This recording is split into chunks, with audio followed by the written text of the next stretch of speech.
지금 대한민국 국민을 비롯한 동맹국 국민들이 트럼프 행정부의 횡포 앞에 말하고 있습니다. 트럼프의 3년은 너무 길다. 다수 미국 국민의 마음도 다르지 않을 것입니다.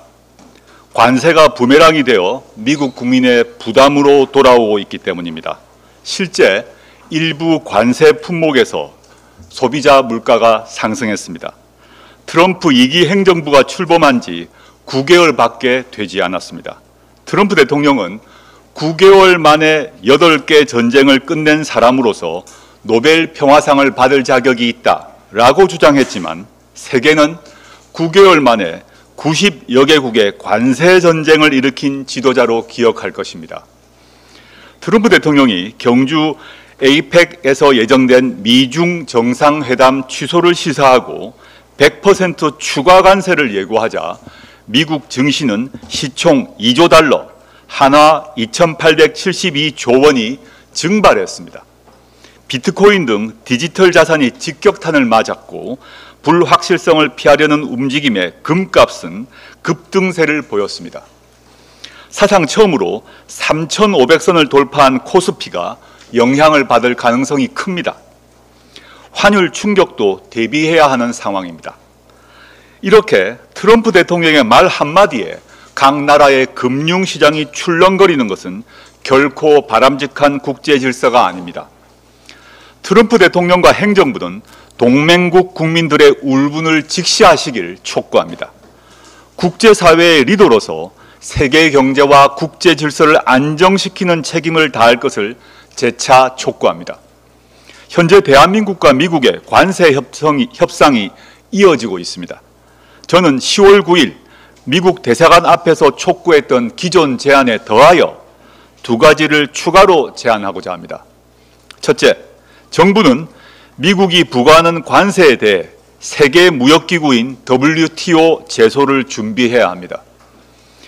미국 연방대법원이 국제비상경제건안법을 근거로 한 관세 부과에 대해서 정당성 여부를 검토하고 있습니다. 자국법의 근거도 없이 그리고 WTO 협정상 예외 사유 없음에도 관세를 부과하는 것은 WTO 위반 소지가 큽니다. 이미 인도와 브라질은 미국을 WTO에 제소한 바 있습니다. 법무부는 즉각 이 준비에 착수해야 합니다. 둘째, 비상한 경각심을 갖고 관세 피해 사각지대를 지원해야 합니다. 국회가 K-스틸법을 발의했지만 동일하게 관세 50%가 부과된 알루미늄과 구리 사업 등에 대해서는 국회의 관심이 적습니다. 유독 중견, 중소기업이 이끄는 산업들이 사각지대로 존재합니다.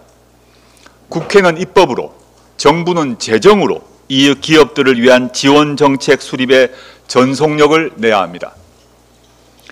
서울 한강벨트를 중심으로 집값이 정점을 갈아치우고 있습니다. 코스피가 정점을 돌파하는 건 국민 경제에 이롭지만 집값은 국민 경제의 발목을 잡습니다. 특히 수도권과 지방의 아파트 가격 차이가 17년 만에 역대 최대치를 기록했습니다. 수도권과 지방의 경제력이 역대 최대 차이로 벌어졌다는 뜻입니다. 청년들의 지방 탈출 현상이 더욱 심화됐다는 의미입니다. 국가 균형 발전의 틀이 무너졌다는 경고입니다.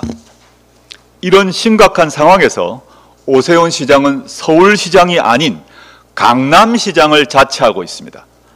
서울시가 추진하는 강남벨트 중심의 규제 완화와 재건축 활성화 정책 등은 오히려 집값을 부추길 우려가 큽니다. 서울 시민들은 오 시장이 토지거래 허가제를 해제해서 강남 집값을 폭등 수준으로 끌어올린 사태를 기억하고 있습니다. 부동산 정책은 중앙정부와 철저하게 보조를 맞춰야 하는 일입니다. 독선에 빠져 제2의 토호제 사태를 일으키지 말고 가만히 있길 바랍니다. 서울 등 수도권뿐만 아니라 전국의 전세 대란 경고등이 켜졌습니다. 전세 수급 지수가 대란 위험 단계에 들어섰습니다. 서울 월세 지수는 통계 작성 이후 사상 최고치입니다. 청년들이 매물을 구하지 못해 어쩔 수 없이 월세로 내몰리고 주거비를 감당하느라 소비 여력이 줄면서 자산 형성의 기회를 잃고 있습니다. 청년에게 서울은 출근지는 될 수 있어도 삶의 터전은 될 수 없는 도시가 되어버렸습니다. 정부는 시장이 더 뜨거워지기 전에 종합대책을 내놔야 합니다. 주택시장은 역대 정부의 대책에 내성이 쌓일 대로 쌓였습니다. 그래서 시장과 투기 세력의 예상을 뛰어넘는 파격적인 대책이 필요합니다. 이번 기회에 전반적인 주택 공급 체계로부터 부동산 세제, 공공주택 비율, 청년 임대주택 비율 등 국가적 차원의 종합적인 청사진을 제시하길 바랍니다. 조국혁신당도 획기적인 대안을 준비하고 있습니다. 감사합니다.